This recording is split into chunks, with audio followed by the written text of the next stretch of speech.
Hello' friends, আশা কৰোঁ আপোনালোক ভালে আছে। আজি মই আপোনালোকৰ বাবে লৈ আহিছোঁ মাছৰ মূৰৰ এটা স্পেচিয়েল ৰেচিপি। আহকচোন কেনেকৈনো বনাইছোঁ চাওঁ। এইখিনি বনাবৰ কাৰণে মই এক মুঠি কচু লৈছোঁ। কচু থুৰ আৰু পাত মিলাই লৈছোঁ। মাছৰ মূৰ ডাঙৰ ডাঙৰকৈ কাটি ল'লোঁ। এতিয়া মই কুকাৰত মাছৰ মূৰ অকণমান নিমখ আৰু অকণমান পানী দি পেলাই 2টা হুইচেল মৰাই ল'ম।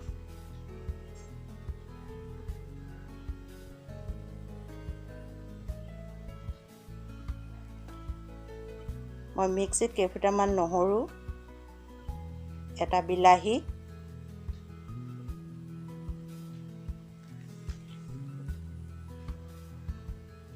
এটা মিডিয়াম সাইজৰ পিঁয়াজ,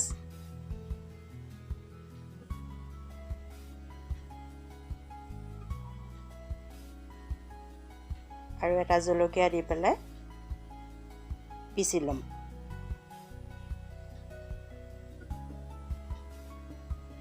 এচামুচ হালধি,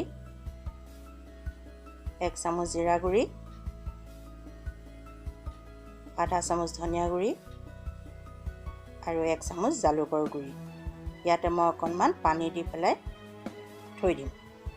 এনেকৈ পানী দি মছলাখিনি থ'লে আঞ্জাখনৰ ৰংটো বৰ ধুনীয়া হয়। এতিয়া মই কেৰাহী এখন পাতি তাতে অকণমান তেল দি দিছোঁ।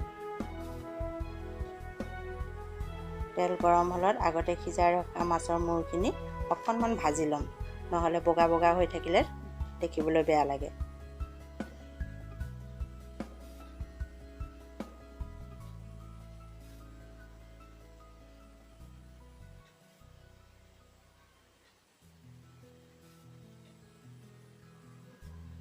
সেইখিনি তেলতে মই কেইটামান পাঁচফোৰণ দিছোঁ, এটা শুকান জলকীয়া আৰু কেইখিলামান তেজপাত। পাঁচফোৰণ ফুটিলে তাতে মই পিচি ৰখা পিঁয়াজ নহৰুখিনি দি দিম।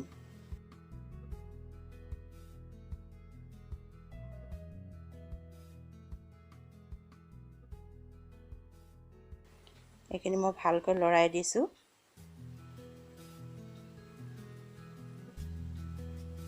পিঁয়াজ নহৰু ভাজ খালে তাতে মই মছলাখিনি দি দিলোঁ।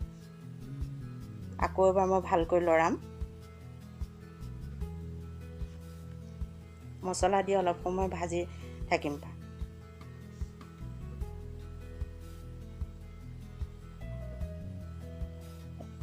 এতিয়া তাতে মই আগতে সিজাই থৈছিলোঁ কচুখিনি, সেই কচুখিনি দি পেলাই মছলাৰ লগত ভালকৈ লৰাই দিলোঁ। আপোনালোকে কচু সিজালে পানীখিনি পেলাই দিয়ে নেকি? কেতিয়াও নেপেলাব। সেই পানী আঞ্জা দিলে খাবলৈ বৰ সোৱাদ হয়।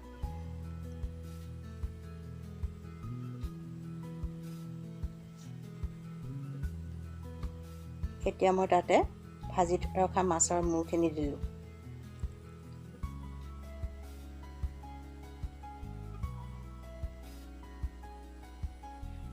কচু সিজোৱা পানীখিনি দি পেলাই মই 5 মিনিট সময় ঢাক মাৰি দিম আঞ্জাখন উতলিবৰ বাবে।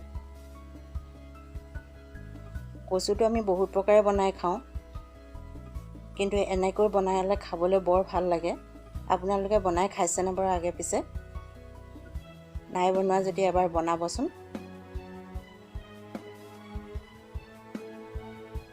এতিয়া মাছৰ মূৰৰ আঞ্জাখন হ'লেই ইয়াতে মই অকণমান গৰম মছলা দি দিম। আপোনালোকে যদি গৰম মছলা বেয়া পায় তেতিয়াহ'লে ধনিয়াও দিব পাৰে।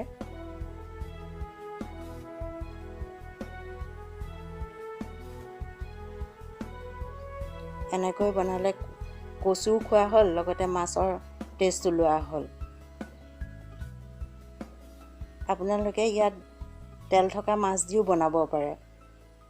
যদি আপোনালোকে মোৰ চেনেলটো চাই ভাল পাইছে তেতিয়াহ'লে লাইক কৰিব, কমেণ্ট কৰিব, লগতে ছাবস্ক্ৰাইব কৰিবলৈ নাপাহৰিব। শেষলৈকে ভিডিঅ'টো চোৱাৰ বাবে ধন্যবাদ।